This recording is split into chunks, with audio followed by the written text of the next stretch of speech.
Hey, everybody. Welcome to Healed Hold Call, the podcast with Wendy Melrose, where we have real conversations with people who've walked through pain, healing, and purpose. And now we're using their story to impact others. Today's conversation is one of transformation, surrender, and the kind of redemption only God can write. So today I'm with Elizabeth Hamilton. Elizabeth's story is one of profound rescue. After walking through a dark and traumatic past and battling 44-year addiction to drugs and alcohol, her life was completely transformed through Jesus Christ. Today, she's fully surrendered and serves in a full-time ministry as a shelter case manager, executive director of Women's Discipleship House, and Celebrate Recovery leader, walking alongside others as they find healing, freedom, and hope. So, Elizabeth, so honored to have you today. Thank you. You're so welcome. Share with the world where you're from again. So born and raised in Central Oregon. Nice. And I'm getting to know more and more people from Oregon. I guess I need to visit the upper Pacific Northwest. I've never been up that far. Yes, and it's beautiful, so it's worth it. Yeah, that's what I've heard. So before we dive in, I'd love for you to take us back because your story didn't start with where you are today. So can you share what life looked like during those years of addiction and what happening beneath the surface that people may not have seen? Mm-hmm. So it's kind of interesting thinking about it because I thought I was pretty functional, had professional careers, was even a probation officer for 10 years for juveniles. And but I was in addiction the entire time, not realizing because I could function. I didn't really consider myself an addict. But it eventually started to progress to a point where I couldn't control it. And I started losing jobs and not being able to function normally. And so, yeah, I ended up kind of trailing off into this, ended up losing my job, my 10-year career as a juvenile probation officer, and then only got worse after that, ventured from alcohol into meth. And that really took a toll on my my body. And, you know, I originally, as I began to address it, I thought that it just had to do with that I was an addict. And I just needed to stop using and stop, seeking to be in an altered state of mind. But it eventually led to the point where I needed help. Met a lady who started discipling me, and I realized she helped me eventually get to treatment, which is part of my rescue story. But in that, I began to learn that it was so much more than just addiction. There was a whole childhood that I lived through that I buried and I swore I would never, ever talk about, because if I did, I could never, ever be able to be accepted into society and be able to have professional careers and this and that. And lies of the enemy I know now, but I didn't know Jesus back then. And so began to dig some of that up and deal with it, expose it to the light. And yeah. So would you consider that being your turning point when everything began to shift, when you started to really expose, that hurt from your past and bring it to light and allow Jesus to heal it? Yeah, I actually I was being discipled for over a year. It was definitely over a year. And I was still using every day because I couldn't wrap my mind around the idea that God cared at all about me. I've always believed there was a God, but we had an agreement. He hates me and I hate him, but through the love of people who wrapped around me in a network of beautiful Christian women in Primeville, I began to see a hint of a love I hadn't ever known before. And I started to ask questions. And, the word, I was reading the word weekly. I committed to an hour or so on a Friday every week for multiple years. I did that. I continued to use because I wasn't ready to feel yet. Sure. But, the word didn't really I didn't think it was penetrating my heart yet. There were little things that were beginning to change, and I was beginning to understand some things, but as a whole, I really didn't understand what I read. It didn't make any sense to me. My hang up was with who God was. Mm-hmm. As from what I lived through as a child, how could there be a God of love? So. Well, and the beautiful part that I think so many people don't realize is that we push him away and he's just right there loving us anyway. He's like, I know you're mad. I know why you're mad. I know you have right to be mad of all the things, including all the things. He goes, and I can handle you being mad at me, right? He just loves us so much that we can throw all the disdain his direction, and all he does is wrap us with love even more. Yes. Even when we are porcupines. He loves us the whole time. And what I meant to get to also is that we think we have to change before he'll love us. And we think we have to change before he'll accept us. And he's just like, just follow me. We'll figure the rest out. So even in the throes of your, the heart of your addiction, he didn't just say, Elizabeth, sorry, until you get rid of that, I'm not coming close to you. He didn't say that, did he? No. Well, and something that I'm realizing now is because I'm writing my book about my life, and I kind of dug my feet. I kept getting prompted to write, and I've always been a writer since like the 4th grade. And I kept getting this prompting that I should, and I kept saying, no way. Who would read a book of 44 years of darkness, 4 years of light at the end? No way would I put anyone through that, right? It's hard enough to have to remember it to write it, let alone ask somebody to read it. And he started showing me that he was there all along. He was the one who kept me alive. He was the one who, gave me the gifts that I have to be able to be in ministry today. And very profoundly said, it is not 44 years of darkness. It is 44 years of redemption.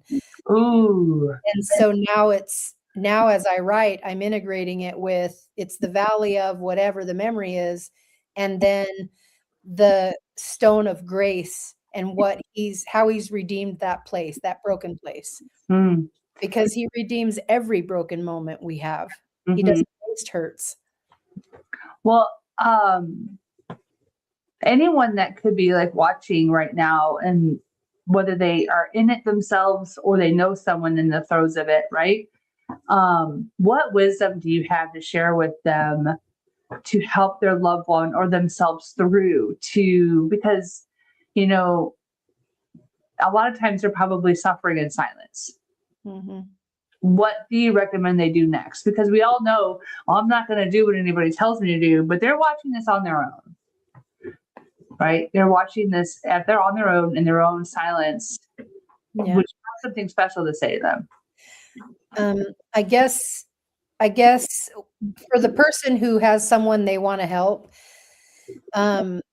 I feel like the worst thing that kept happening to me over and over was there was this shame and condemnation of shame on me that I was choosing to do what I was doing in addiction.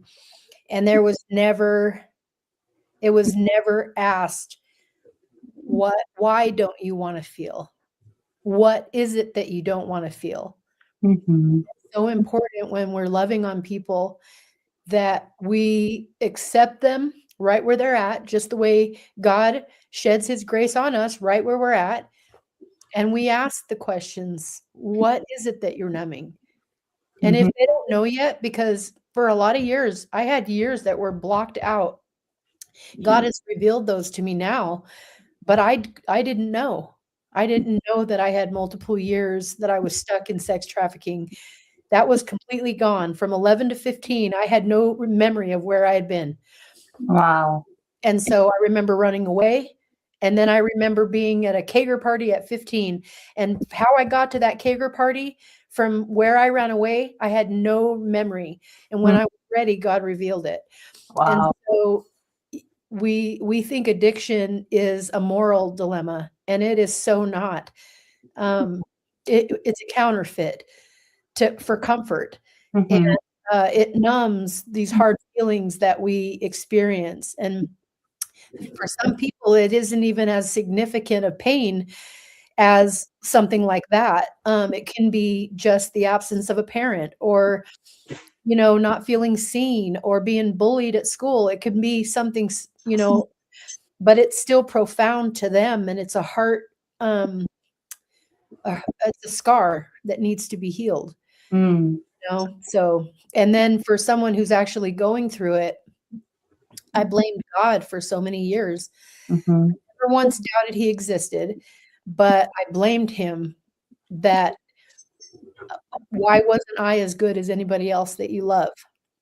And so, I think the person who's stuck in it, to know that he would that none should perish, Mhm. sent Jesus for every one of us. And it doesn't matter if we're hearing a voice in our head that says we are not worth it, that we are not loved, or we're not lovable, or that we're invisible, or whatever it is. That's the enemy, and he doesn't want us to know the love of God. And so we have to get the scales removed from our eyes, which takes seeking him to know him, and he reveals himself faithfully. So Mhm. That's so beautiful, and I love how you can tell how passionate and this and how much this has moved you because obviously I love emotions. I lied. That was a lie. Anybody watches this? No, she doesn't. She hates it. oh, they're hard. Lord forgive me. I don't mind them on other people. I don't like having them myself. But um but when they come so real like that, you can't stop it. And it's just shows the authenticity of the journey. Yeah.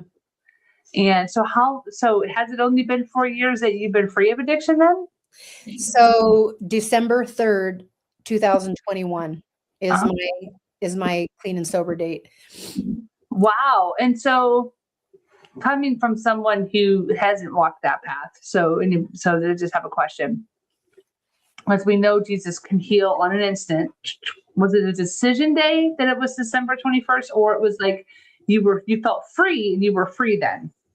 So, No, it was quite a long journey. I was seeking, and but I wasn't ready to release the numbing agent. mhm, I was seeking, I was being discipled, and it took God revealing himself without any doubt in my mind that it was him that was calling me.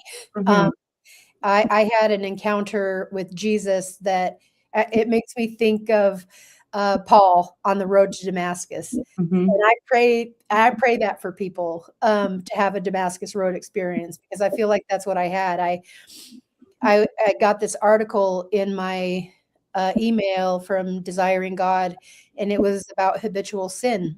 mhm, And I began reading it because I felt like my continual use was my habitual sin. I couldn't let it go. But then as I kept reading it, it was like he was telling me to pluck it out, cut it off, flee from it. And I was pertaining that to my husband, who was in addiction at the time, who was also a dealer. And I was like, what? I'm supposed to leave my husband? So I called someone, a mentor I'd been assigned through a church I was attending in Prineville.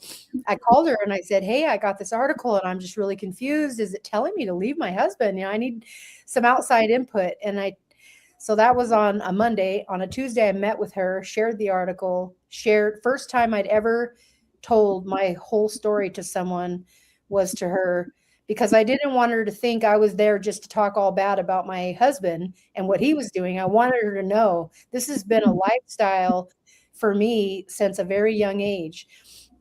And am I really supposed to leave my husband? And she agreed. Yes, you are. But then I was like, what about that verse that says, if you're a believing spouse and you have an unbelieving spouse, you are to stay, that they might come to know the Lord, right? And she just was like, well, yeah, it does say that. Do you think you can? And I'm like, well, maybe with your help, you know. And so we ended up just praying in that direction. Okay, Lord, strengthen her to stay and lead her husband to the Lord. And even though in my gut I knew it was telling me I had to leave, and the very next day I got a call inviting me to celebrate recovery for a testimony. And that gentleman only had a week left to live, and he had an 8-month diagnosis he had been given. He was very selective about where he spoke, and he said, "So I'm really sorry. I could only tell you on this last few minutes that I could speak, but God definitely wants me to speak here. There is someone in this room who I have a message for." And he started telling a story about addiction and hearing Jesus tell him to follow him. And he said, "Here's your message. Whoever you are, leave everything." He's very clear about this. Leave everything and follow me. Whether it be a house, whether it be a spouse, a job, whatever it is, leave it and follow me. And I crumbled to the floor in tears because I knew day 3 in a row that was for me, and I was to leave everything. And I did. I packed up my dirty clothes basket, my Bible, and I left. And I drove to the park and I called that friend and I told her what happened. And she said, "Then God has spoken." And she gave me a number of a women's shelter, and I went there, and they helped me get into adult and teen challenge.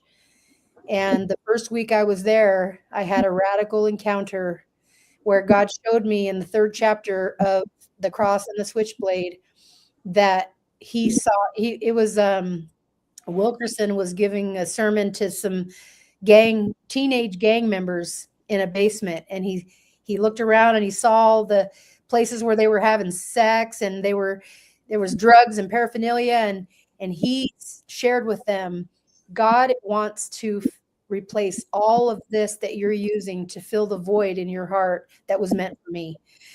That place, it was meant for me, not all of this. And I felt like he was telling me in that moment that he knew about every single thing from my childhood that I had buried and swore I was never going to tell a soul. Mm-hmm. And he loved me anyway. Mm-hmm.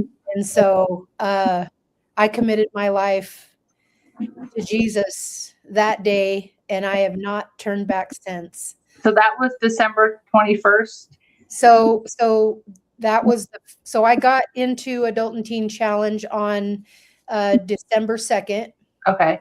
And I was high when I got there. Okay. And I was so it was in that first week that you're required to read The Cross and the Switchblade when you get there. And within that week, well, however long it took me to get to chapter 3. To me, it was a radical encounter. And then I stayed for the year, graduated, and then stayed for 4 months of the internship program. So that's awesome. So, but in that 4 years, though, look what God's done. Yeah, he brought me to this. When I got out, I came to Madras. I couldn't go home because my husband at the time was still in addiction in our home. And so I came to Madras, and I went to the church I attend, and I felt like I wasn't supposed to leave. Uh-huh. After the service was over, and I didn't know why. And my granddaughter's like, "Granny, come on, this is when we go home and eat lunch." And I'm like, I gotta stay for just a few more minutes. And I didn't know why.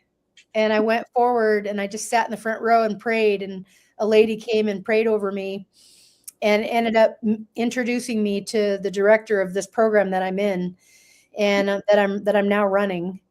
And she told me it was a discipleship program and they had openings. And I said, I just got out of 16 months discipleship. I'm ready to disciple. So thank you, but no thank you, right?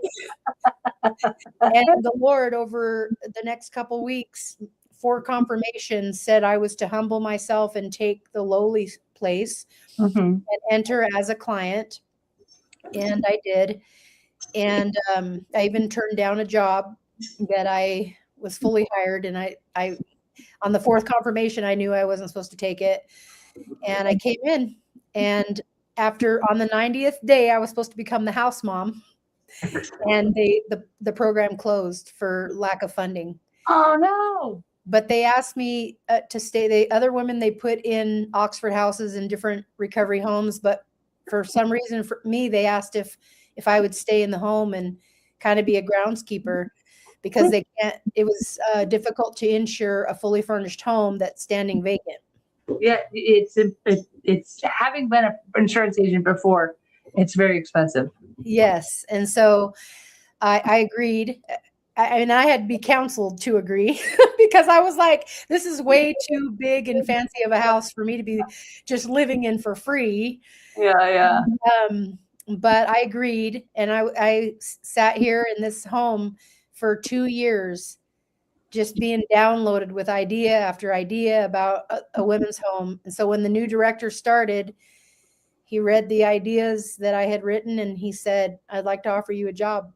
Oh, that's so cool. Yeah. So then that's been going on for just a little over like a year and a half. October 27th, I think, was our grand opening. That's so cool. So it hasn't been a year yet. Oh, that's so amazing. The big thing that I've realized in that is when we surrender, Mm-hmm. we really let go and let God do all the things, whether it be the healing, the leading, the providing, all the things that He is, who He is. Mm-hmm. Once we finally allow Him to do that, it's amazing what happens. Yes, it is. It's really hard, especially coming from so much significant trauma, Mm-hmm. and trusting people who were supposed to be adults who knew to do good, it's hard to trust God, who is good, to trust other adults, and to have faith in the things that you can't see. And like right now, we don't really know how the next month will play out. We don't have funding, but God, I worked for free the first 3 months, and God provided for my bills every single month in one way or another. And so you don't have to have the ground under your foot, because we have the rock under our foot, right? Oh, so true. Now, if anybody watching this who's recovery, it's because it's a recovery house, right? It is. It's a Christ-centered recovery. So if they feel led to donate or whatever, how would they get in touch with you? Or do you have a website that they could go to learn more? Yeah, absolutely. It's www.jcfbn.org. It stands for Jefferson County Faith-Based Network. So www.jc, what was it again? jcfbn.org. Now, you guys, that's all still in Oregon. Do they have stuff countrywide at all? They don't have countrywide yet. Right now it's Jefferson County, but the vision is that it would expand further across Oregon. So, well, and I don't know where this podcast reaches, live on all the channels, right? So, sometimes when we sow seed into ministries, God can use that to amplify much more further things. So, we'll kind of see what happens. And yeah, absolutely. Well, and we have so there's 4 entities of FBN. We have the shelter, which is, for anyone who is in homelessness right now. Mm-hmm. And then we have the women's shelter, which is more of a high barrier.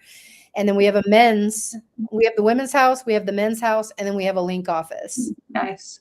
Yeah. Well, and, homelessness I've known a few people who've gone through it. It is not easy to find a place to stay. If you're not escaping abuse or you don't have a child, single women have a hard time. Yes. And it's like, there's got to be a way that we in this world can make it easier. She even tried to call churches. She's like, called every church. They don't call me back. I get it. It is very difficult to get a hold of churches. And I don't know why. I wish churches would work on their communication skills. And I'm kind of throwing all them under the bus. And the thing is just do better. Whether you have a hotline where somebody, or a text line where somebody, it can be always available. Once we are the body of Christ. So we need to start acting like it. Yes. And I love that you are doing your part, which is all that we can do, right? Do you have I've got a couple more questions and then we'll close up. So now that you're getting your strength and courage to share your story, have you found any challenges that have come up by sharing the story? Any pushback or anything? I haven't. And then obviously we want the story that we're sharing to impact the world right around you, especially those who have,